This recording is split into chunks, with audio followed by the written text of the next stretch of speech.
For your safety, turn off the power switch and unplug the power cord from its electrical outlet in the following situations.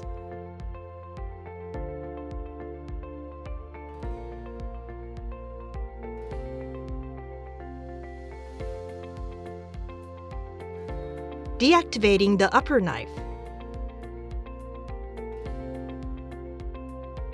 Threading the needle. Changing the needles. Maintenance. Changing the presser foot. Attaching the 2-3 thread converter.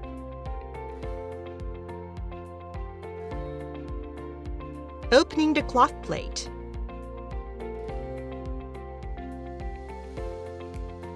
Adjusting the lower knife position for cutting width.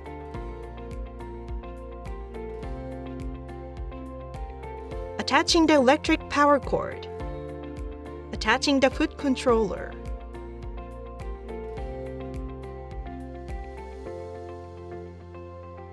While sewing, keep an eye on the needle and keep your hands away from all moving parts.